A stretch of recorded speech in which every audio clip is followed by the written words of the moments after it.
Welcome to Everyday Martial Artist, a weekly podcast where you'll join me, Brian Doucette, as I interview a different martial artist each episode and hear their story. Some guests you may have heard of, and some you probably haven't. Be sure to subscribe where all your favorite podcasts are available. Also visit our website at everydaymartialartist.com. If you're listening for a specific interview, I sure hope you'll stay and check out the other episodes.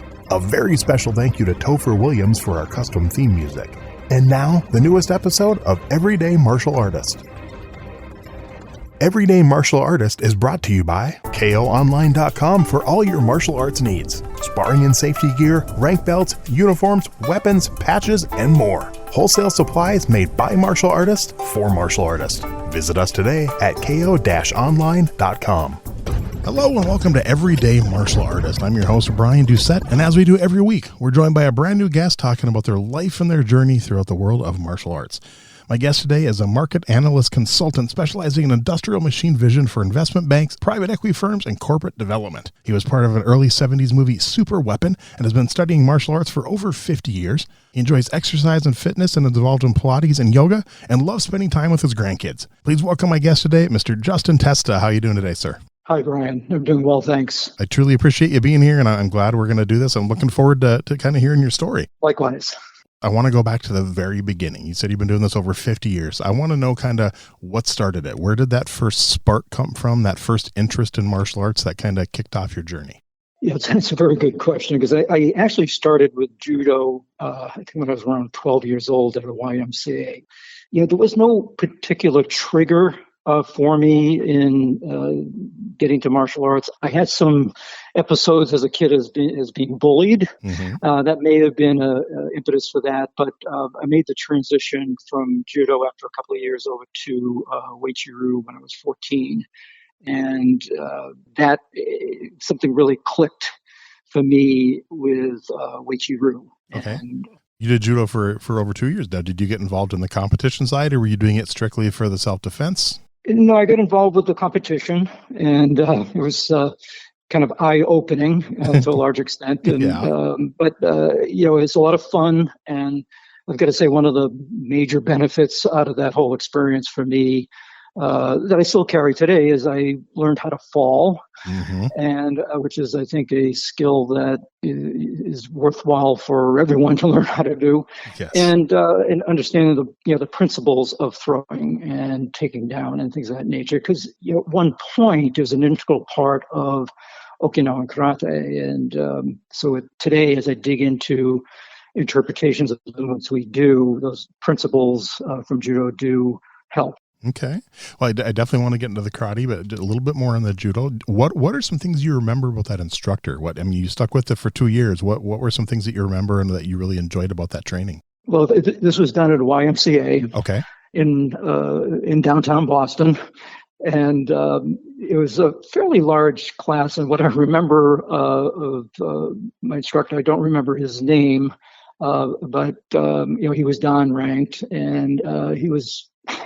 I think he was from a military background, so there was a tremendous amount of discipline in the class. And for me personally, that I found that quite appealing. Okay. And and I was a little bit on the heavier side as a kid, so that helped me actually put some more discipline in my own way of life, and so it really clicked with me, that aspect. And, there's certain aspects of being able to, just learning how to move properly, to set up for, a throw. Those things really appeal to me. Okay. So what led to the change then? Were you looking for something else? Did you, how did you find karate, and kind of what led to that switch? Well, I actually have a very, very vivid memory. Okay. I was still studying judo, so I was probably in that 12 to 13 years old standpoint. There used to be a television show in Boston called the Tom Larson Show. It was just a local variety show, and they'd bring people in, interviews, things like that. And they happened to bring in George Mattson, and he had some of his students there, and he was talking, and I just have a very vivid memory. I think my mother was watching it. I saw it in the background, and they were doing Sanchin, and it caught my eye, and I tried to start mimicking it. And the motion, of a Sanchin arm thrust, and although I had no idea what I was doing. But that is such a vivid memory to me. And then a little bit later, in Boston, annually there was the New England Sportsman Show.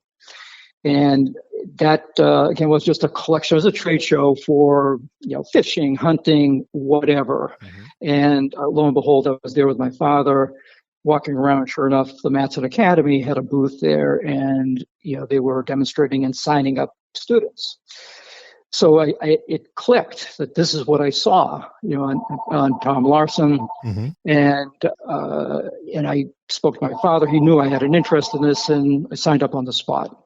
And a year later, I was actually at the booth doing booth duty and demonstrating. So that's how I got started there. Okay. So that was probably back in 60. I think I started Uechi-Ryu around 66, 67 timeframe. Okay.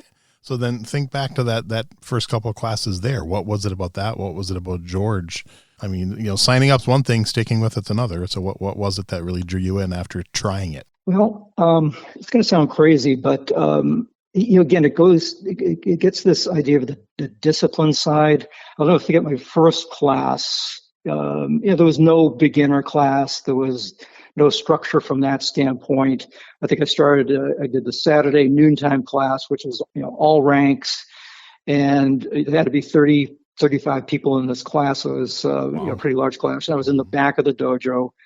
And, nervous, and again, very vivid memory. And what we did was get into a Sanchin stance, and I just had to mimic what I saw, the people ahead of me or next to me, and try to get into that stance. And all we did were these low thrusts, open hand low thrusts. You're striking from your hip with both hands out about hip height, then you squeeze and you bring them back, and you just keep going. We did that. The 10 minutes, 15 minutes, mm-hmm. and that's all we did. And then, kind of moved on from there, but, I just really liked that, the physical side, but then even early on, you could understand how it can kind of click on the mental side of this. So that was my vivid recollection of the first class that I attended. I'm assuming, did you get involved in the competition side of karate also when you were there? I did. The Mattson Academy in Boston was just a wonderful experience. I mean, it helped shape my life. I met my wife there, and but yes, so there was ultimately a competition team, a demonstration team, instructor program, and George Mattson really produced a lot of very top-notch martial artists, mm-hmm. and not only from the standpoint of competitive fighting and the tournaments, but as people and as teachers, and a lot of those. I mean, a lot of what you see today in Uechi-Ryu is because of that. So I was part of the competition team. I liked competition. I competed in high school in sports. I did stuff like that, and this really again clicked for me. And so typically. There'd be Uechi-Ryu specific tournaments. There were a number of other Uechi-Ryu dojos, either within the Mattson Academy or outside the Mattson Academy. And then there were the open tournaments where you would have, Taekwondo, Shotokan, whatever in Uechi-Ryu. And so I typically would participate in the sparring and the kata competitions. Okay. Never got involved in the weapons? Early on, we did some nunchuck and some sai, but I didn't go deep into it. Bob Campbell, who was one of George's early on students, really became an expert in weapons, and he would teach some classes there, but I didn't really ever pick up on that. Okay. I've got to say, it brought back a memory though. What I did do, mm-hmm. One of the other, so there were kind of like a couple of generations here. I was early on, but there was even a group earlier on. They were already perhaps at the Dan level or high Q level, and they were teaching. And one was also a Dan rank in judo and jiu-jitsu. And I continued to go to that Saturday noontime class, even as I progressed in ranks. And just a wonderful man, Jack Summers, did a judo and jiu-jitsu class after that. And so I did that for a number of years after. So I forgot the fact that Although I did the judo at the Y and I made the transition to Uechi-Ryu, I still continued it as part of the Mattson Academy under Jack Summers. So did you ever attain your black belt in judo? I did not. Okay. So, I mean, at least you stuck with it, though, because you said you like those skills worked well with your karate also. So that was good. Yes. Okay. Now, when you started, you said 14. Were you the youngest at the school? Because I know I've talked to a lot of people from that time frame, and a lot of the schools won't even take kids that young. And so were you the youngest, or were there other ones around your age? No, they were younger. There was a children's program. Wow. Typically, Saturday mornings with children. And I think 14 was the cutoff, if I recall correctly. Okay. So I was in the adult class, but you get there early, and there were 100 little kids running around, and but no, not by any means. Yeah, taught kids for many years. Early to mid 60s, that had to be kind of different because not a lot of instructors back then had kids classes. That's kind of unique. Yes, and I got to point to George Mattson. I mean, he kind of a visionary in a lot of ways relative to teaching Uechi-Ryu, who to teach it to, the business side of Uechi-Ryu, the other methods. I mean, I have another vivid memory of, he was probably one of the early adopters of videoing. I remember an old Sony, huge Sony recording thing that he had acquired, and Really? he'd start videoing. This was back, maybe it's in the early 70s, maybe in the late 60s. I just forget the timing. But so, he really did a fantastic job of trying to spread the Uechi-Ryu as broadly as he could. So does he still have any of those videos, or any of those have been turned over to digital and restored at all? I don't know. That's a very good question. I should probably ask him. But again, I mean, just to continue, maybe at some point we want to get into this at this point. But right now I'm with George. I'm an instructor for the Mattson Academy. It's an online program, and we do everything by video. But he started this particular virtual dojo thing back in the mid to late 90s. Wow. Where people would record a video and email and do things like that. And but I don't know if he still has some of those old original videos. Would be cool if he does put those on the website, just for kind of a little treat for people to see. I mean, that'd be fun. I'll ask him. Okay. Now, you mentioned teaching. I'm glad you brought that up, because now, at what age and what belt level did you first get involved in the teaching of martial arts? Well, I have to say, so I mentioned that at the Mattson Academy in Boston, there was a teacher training program. It was called the Honcho program. And you had to be a minimum of Gokyu. In Uechi-Ryu, Gokyu is a green belt. Okay. So it's halfway through the Kyu ranks. You had to be at least a Gokyu to join the teaching program. And you'd be an assistant instructor. And I did that probably at 15, roughly. And then, as your teaching skills progressed and as you progressed in rank, you earned, we used to have stripes around our gi arm, and a black one indicated you were a honcho teacher, meaning, you were a qualified teacher for the Mattson Academy. So I started relatively young, and a lot of it was either taking students in the back of a class and teaching them a specific technique or kata, or even teaching children. And those are my early days of teaching. Okay. So now, was that something that every student had to at least go through and learn, or was it optional? It was optional. So what about teaching? What made you want to teach? It's one of the biggest benefits for me, even today. The reward of seeing and helping to nurture someone, lead them through their journey, give them something that has given you so much. I mean, back then, I don't think I had those types of thinkings about teaching. It was, I just loved it so much, and I wanted to be a teacher.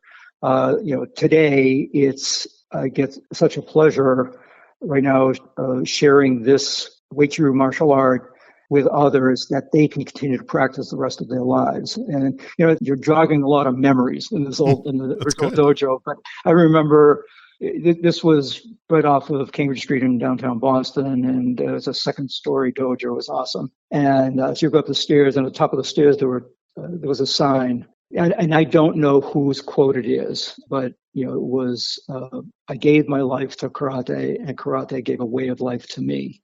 And that resonates, to me today. And so as far as being a teacher, I feel that that's what I'm able to give a student. And people do this for a lot of different reasons, as you know. Mm-hmm. And so I try to be a good sensei, a good teacher, a good leader of their path to help go the direction they want to go. Okay, now think back to at age 15, you first started teaching to now. You're still with George. You're still, running, teaching through online stuff and everything. What do you think has changed the most about your teaching style over the years? Well, I think as my own practice of Uechi-Ryu, has advanced and deepened, which is something that's very important to me to continue that practice.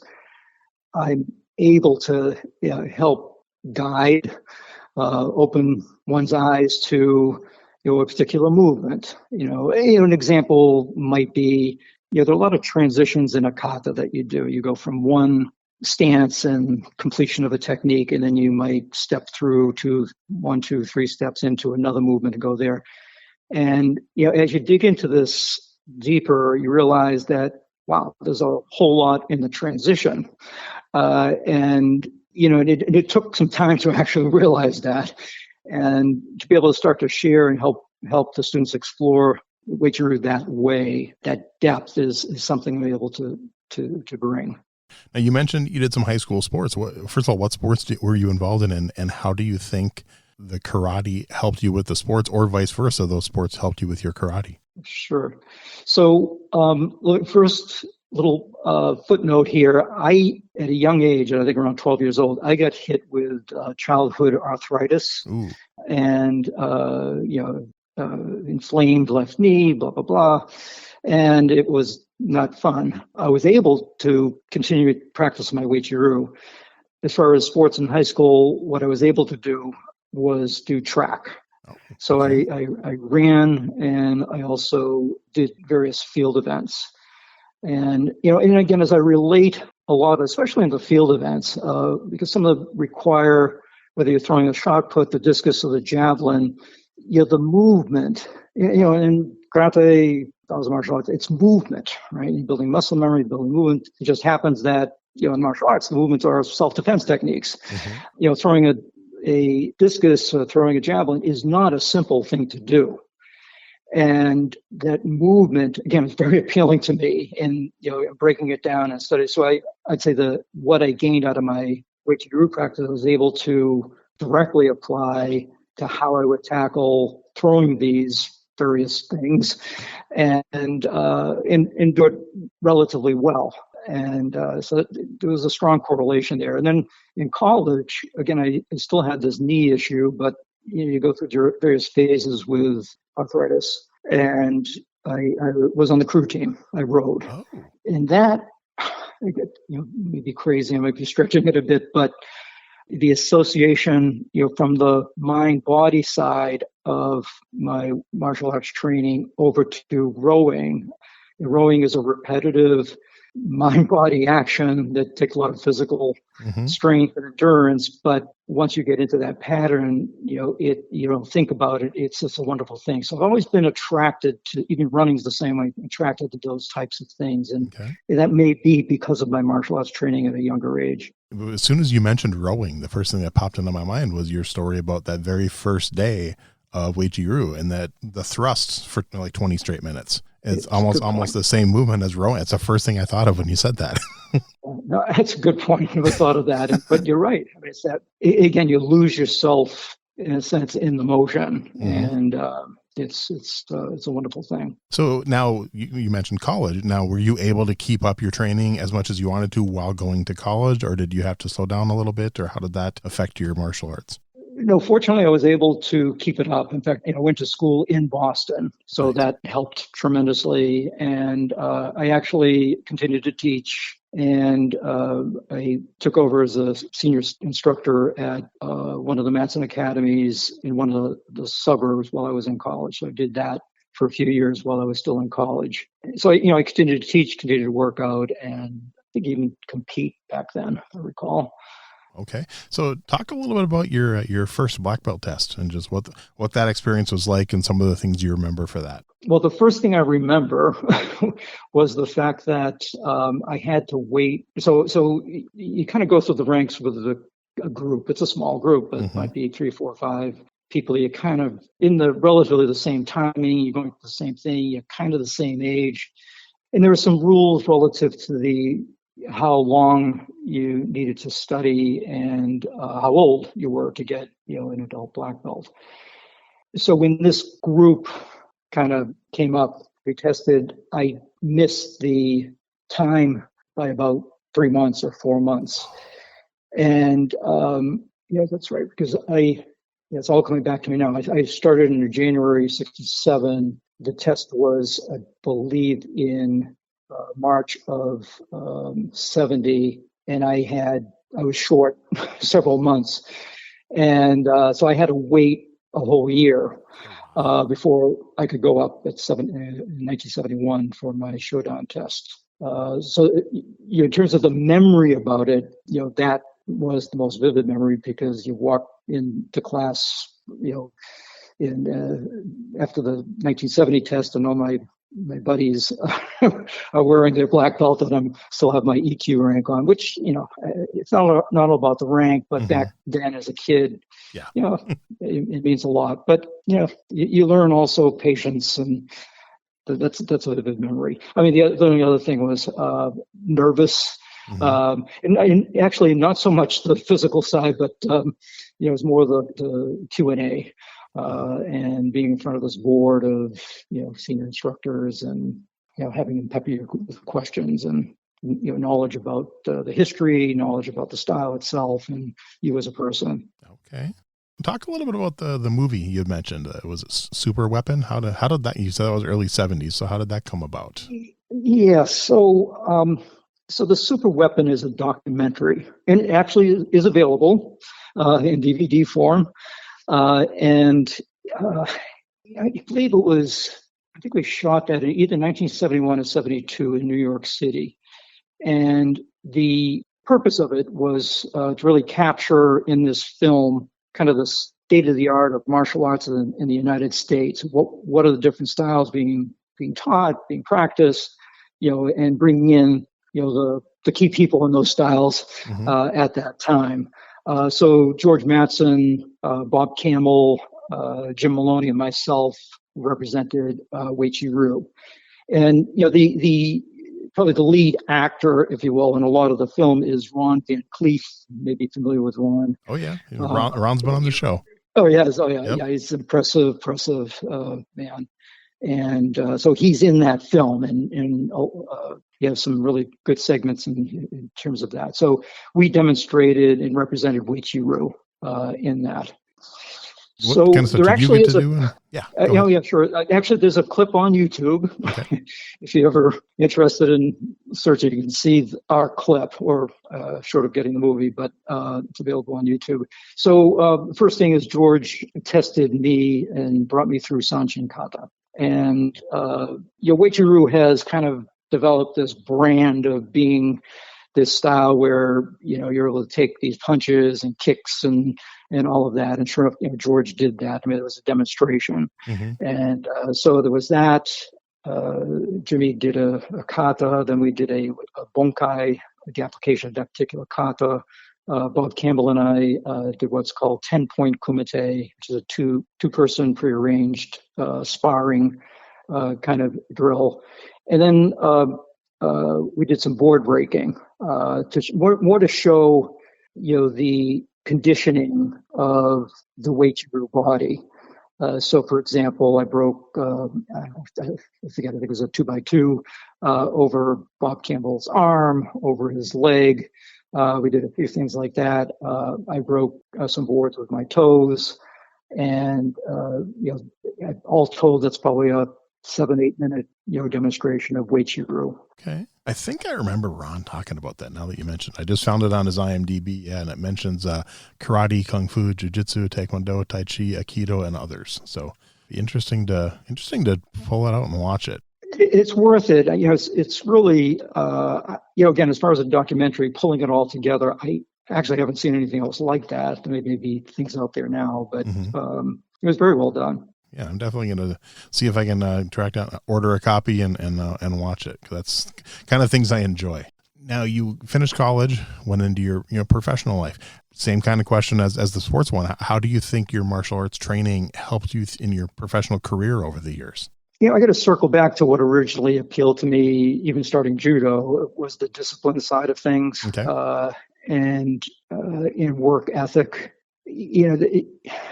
To succeed, in business or whatever your endeavor might be, you need discipline and you need a strong work ethic, to go through the tough times. I think that really is really Uechi-Ryu and martial arts were really a foundation for me in starting it at that age. I think really it became part of my genome in a lot of ways, and I think it clearly helped me through my career and up to the point of retiring from that career. Okay, so now you've been doing this over 50 years. What's left for you? Do you still have goals in martial arts you want to accomplish, or are you just happy doing what you do right now? Well, so I am in a semi-retirement phase of my life. Okay. So about 3 years ago, I retired from my direct employer, and I'm very, very lucky. Because a few things. One is I'm able to continue to do some level of consulting in the field of technology that I have all this experience in. And it's not too frequent, it's not too demanding, but it's nice to stay in touch and get paid for some of those things. Yeah. But the other thing I'm very, very fortunate was that George, I talked to George, asked him if he needed some help. I've got the time now. We teamed back up again, and it's been just a fantastic experience. I'm able to now spend a lot of my day, and when I say teaching, I may be teaching either by reviewing videos of some of our members who have sent in demonstrations of something they're working on for in the rank course that they're working on, or to maybe recording another tutorial or running a pop-up class or doing some of that nature. So almost every day or virtually every day I am teaching Uechi-Ryu. But the other thing that retirement has afforded me is time to devote to my own personal training, and exercise in general is a hobby of mine, so I'm able to do that more. So yes, I guess to answer your question, teaching, my objectives there, I want to be the best sensei that I can be to my students and bring them along their Uechi-Ryu journey and give them the opportunity to have the experience that I've had, that Sensei Mattson gave to me. And that's my goal there. And then as an individual, I've been really diving deep into Uechi-Ryu. I've decided for me personally, what's right is do one thing and just go deep. Okay. And I do watch a lot of other things. Various Kung Fu forms. I watch Muay Thai fighting. I watch a lot of things, and just, your eye picks up various things. But my mission here is really to understand Uechi-Ryu even better. And which kind of brings back also to teaching, that we teach online. And it's a challenge as a teacher, but it's been great because it forces you to really think through how to give your students an experience that is like being in a dojo, but you're not in a dojo. Right. And that could be by supplementing a bag, for example. For me personally, I don't have a place to hang a bag, but I found a great pedestal type bag, and I started to share that with our members and how to use it and that kind of thing. And then I discovered the Wing Chun dummy arm attachment for this bag, and I developed a program, tutorial, a series of videos for our members on how to utilize the Wing Chun dummy to develop your Uechi-Ryu techniques. Oh, wow. And it's It's been great. It's been great for me personally. It's like having a partner here, sometimes even better to some extent. And so something like that. And then another thing is our program, we highly encourage that people supplement their Uechi-Ryu practice with other exercise. Okay. To develop core strength, to develop flexibility, for resistance training, for cardiovascular. And in my work life, I used to travel quite a bit. And the fortunate thing about martial arts and karate, you can actually practice your kata either in your hotel room or in the gym or whatever. But I started actually working with these resistance bands. A lot of people use them when they go to physical therapy, accompanying TheraBand. And I kind of adapted them to start working on some of my specific Uechi-Ryu movements with the resistance bands. And then about 3 years ago, I discovered TheraBand came out with a new type of band, and they've got these loops in them. And so I started experimenting with myself, and to this day, I still use it as my primary form of resistance training. And the advantage, and a lot of mixed martial artists, boxers use resistance bands as part of their training. So this is not unique by any means. But so I put a program together for our members, a 17 video series on how to use these bands to develop the right kind of resistance and training and motion for our movements. So it's been a challenge as a teacher on an online virtual program to come up with these supplemental training methods that they can embrace at home. So for me, that's a lot of fun. I love the same thing with the resistance bands. I know early 90s, me and a couple students at our Taekwondo school we were training at, broke college kids. We couldn't afford resistance bands, but one of our students, his mom was a nurse, and she got us all the surgical tubing we'd want, and we just cut it to certain lengths. And I actually probably still have some of that in a box somewhere from like 1994, and it worked great. I loved it. It's great. I used to, if I was at a hotel gym, whatever, I'd get dumbbells and I would do my Sanchin arm thrust or my circular blocking Woki motion or just punches with that. And it's fine. I'm not dispelling that as a way to get resistance within movement. But the problem with that is you've got gravity. It's pulling those arms down and it's working against the motion that you're trying to do. And that's where, whether it's the surgical tube or resistance band, you actually get it in the movement. And that's invaluable to develop the right kind of flow and strength within the movement itself. Nice. And this is the whole thing you're talking about, the online training. This is athomekarate.com. Is that the site? It is, yes. So yeah, when the episode comes out, I will put a link out for that and send people your way for sure. So now you kind of answered my question, because I was going to ask if at all throughout your martial arts career, if you did any cross training and other styles, and you kind of mentioned that you've watched them, but haven't really, other than judo, haven't really trained in any other styles, really. No, I did some Tai Chi for a few years, okay. And which I enjoyed, but we relocated and that kind of fell through. And I just decided to refocus and keep the focus on my Uechi-Ryu. Okay. And for me, the cross training comes through the supplemental exercises. Right. I actually wrote a paper to get my first master designation, my Renshi designation, on how Pilates and yoga have contributed to the advancement of my Uechi-Ryu. Nice. And I still practice both of those today. They're very, very complementary. Okay. And so that's where, and then from in trying to understand better what movements may have come from, how they might be applied. That's where I watch a lot of things online, just to catch an eye. It might be, again, watching a form, a crane style form, or I like watching Muay Thai because there are a lot of similarities of Muay Thai in a competitive standpoint. As if you were to fight Uechi-Ryu style, it'd be somewhat similar. Frontal, a lot of front kicks, hook kicks to the legs, that kind of thing. Right. So I like to watch those, those experts do that. Okay. No, that makes sense. So now you've been, primarily then traditional martial arts your whole life. Now, what are your thoughts on something like MMA and the UFC? And is that something you're a fan of at all? I'm definitely a fan. I watch, Nice. I Okay. watched a lot of this stuff. So, I love watching the combat sports. Lately, I've mentioned it before. Previously, I kind of honed in on Muay Thai.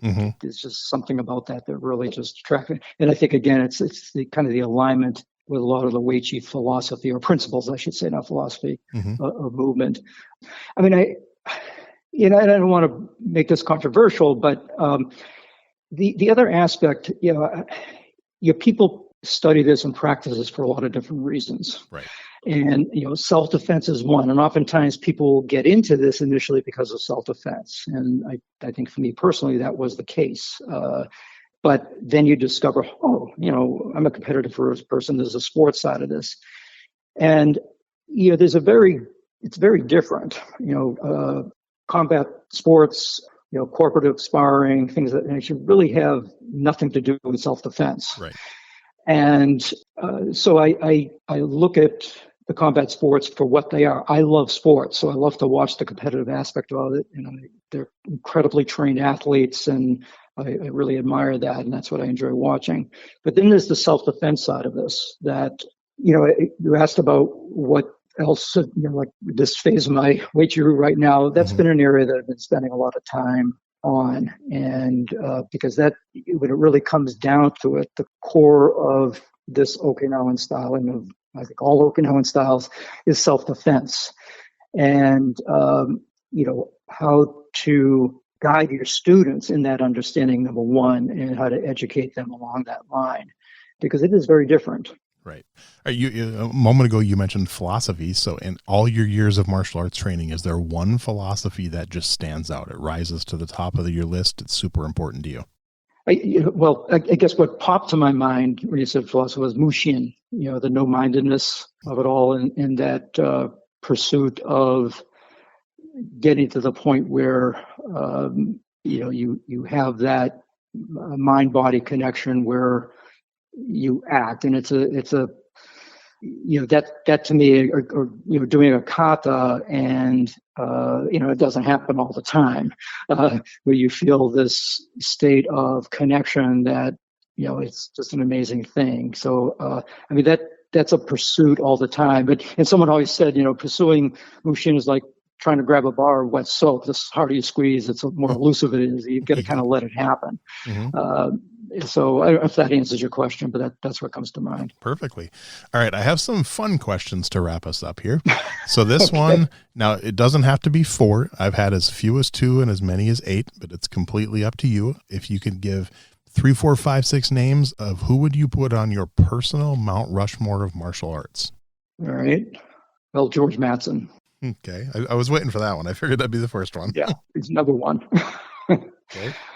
And I didn't mention him, but I think he's influenced a lot of people who studied martial arts in the late 60s, early 70s, is Bruce Lee, Nice. just as an influence to me. Love to have a beer with Bruce Lee. Yes. Let's see. Another person who has been influential for me over the years is Walter Mattson. Not related to George, but Okay. one of the early students. Let me see who else. Bob Campbell. I'm going to be mentioning Uechi-Ryu people because That's fine. they're the ones that kind of just had a great influence on me. Jimmy Maloney and Buzz Durkin. And I'm probably going to leave out a few, but those are the ones that come to my mind that just really helped me along the way here and still inspire me. Okay. I'm guessing I probably know what one of your answers is going to be, so I'm going to ask for 2 answers in this one. A favorite martial arts book, and I'm assuming you're going to pick one of George's, so then your favorite George book, and then your favorite non-George martial arts book. Okay. All right. So my favorite George book is actually the first one, The Way of Karate. Karate. Nice. Okay. Yeah. It just, it had a great influence on me, and a big thing. And the others are fine too, but that's the one that comes to mind. Non-George book. So I'm going to mention a book that isn't really martial arts. Again, it might be controversial or whatever, but in my pursuit of digging deeper into self-defense and self-protection, more recently I've read a couple of books. One is The Gift of Fear by De Becker. Okay. And just an interesting book about interesting instincts, and how it relates to, this topic of self-defense, self-protection. And the other one that has had an influence on me more recently, and it comes to mind by, it's When Violence is the Answer. Yep, I've heard of that. And that's by Tim Larkin. Mm-hmm. And so it's not a traditional, by any means, a traditional martial arts book, but right. it relates very directly to at least the area that I'm into right now. Yeah. And I think you might be the second one to mention the Tim Larkin book, because as soon as you said his name, I recognized it. So you could be. Well, what has been very interesting for me with this book is, and again, Uechi-Ryu is a system, as are other Okinawan systems, where self-defense has really been the underlying principle of the style. And a lot of the movements within Uechi-Ryu Kata are very deadly, if you will, movements. They're not things to be used in sport or cooperative sparring situations. And Tim Larkin, is an expert in the area of self-protection, and this book brings you through that transition. The title is the whole theme of the book: When Violence is the Answer. Right.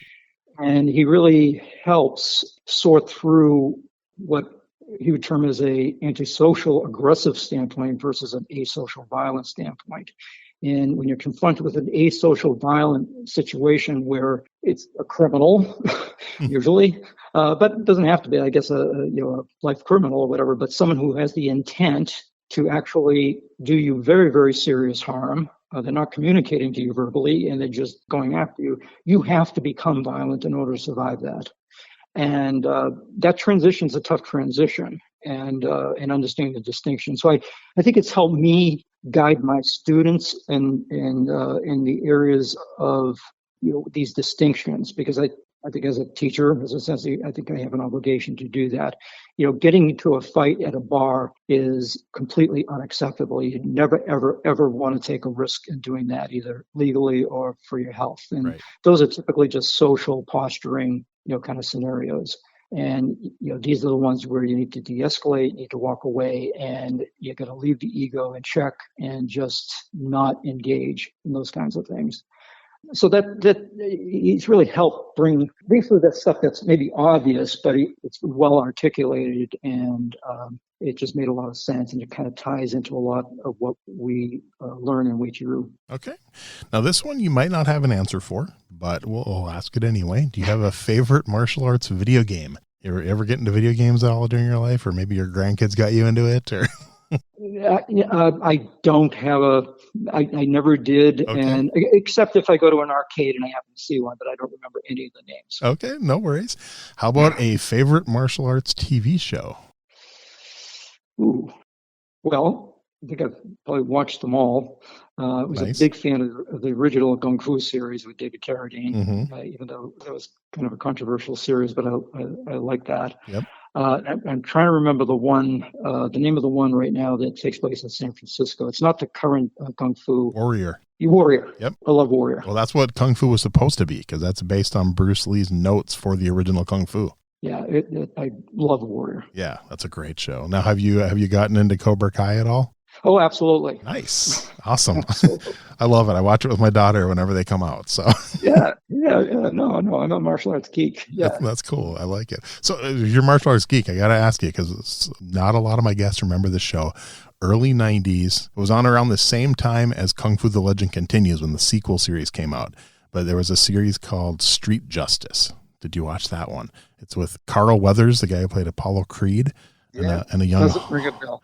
It was him and a young Hungar stylist named Brian Genesee. Yeah, I think it was two. So it might be worth looking up. Huh? Yeah, it was like 2 seasons. It was some really good fight scenes in it. I really enjoyed it a lot. So, all right, cool. All right, I could still get that somewhere. Well, there you go. How about a favorite martial arts movie? Good. Well, the other style I like to watch is Wing Chun, and So I love the actually all of the Ip Man series Nice. with Donnie Yen. Yeah, Donnie Yen's amazing. Yeah. A little sidebar there. He first started studying Kung Fu here in Boston. Oh, I did not know that. Okay. Yeah. Cool. And one of our senior people today was his first teacher of Kung Fu. Wow. That's kind of cool. Yeah, he's one I'm trying. I'm not holding my breath, but I'm trying to get him on the show. Awesome. Let me know. He would be fun to talk to. So cool. Yeah. All right. Final question. Now, this one doesn't have to be a martial arts movie, but it can be just a favorite movie fight scene. So I'm not going to remember. It actually was a female fight scene. I'm sorry, I forget. I just can't think of it. But it was a spy movie, and it'll probably come to me as soon as we hang up. But it was one of the best fight scenes I've ever seen, and from a realistic, a lot of injury. It just was great, and I just can't think of it. I apologize. It's female fight scene spy. Do you remember like roughly what year maybe? This was several years ago. Okay. And she's oh my God, not Scarlett Johansson. It's Angelina Jolie. Trying to think of some females who have done like spy type movies. I know Angelina Jolie did a couple. No, let me see. Atomic Blonde. Yes, that one. Atomic Blonde. Okay. There's a fight scene in that's awesome. Is this the one in the stairwell? Yes, I think it starts in a room and goes into a stairwell. Okay. Yeah, because I Googled it and that's what came up. Atomic Blonde stairwell fight scene. So it's like 3 minutes long. So I'll have to watch that when we're done. Yeah. Okay. Very cool. That's the one that came to mind. There are a lot of Ip Man fight scenes that I really enjoyed, as well. But what I really liked was it was really, I mean, she came out of that just having been beaten up, but she got the upper hand and it hit me. That was really good.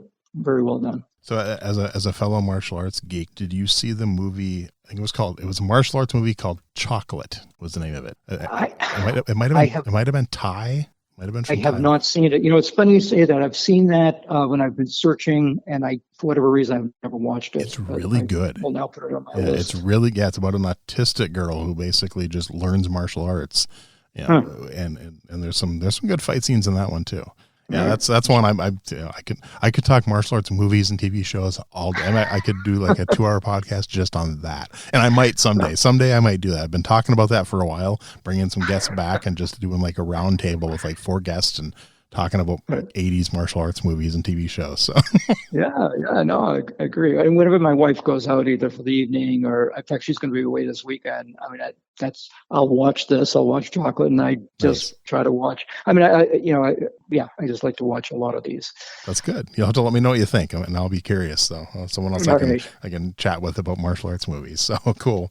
Well, Justin, before I let you go, anything that maybe I forgot to ask you that you want to be sure I get out there, or that maybe we want to cover quick? I mean, I'm not sure if it's a topic that you want to bring in, but you mentioned the fact that we teach online. And, what's been kind of interesting to me has been when I talk to people about the fact that's what I do, a lot of people don't really get it. How can you do that? Right.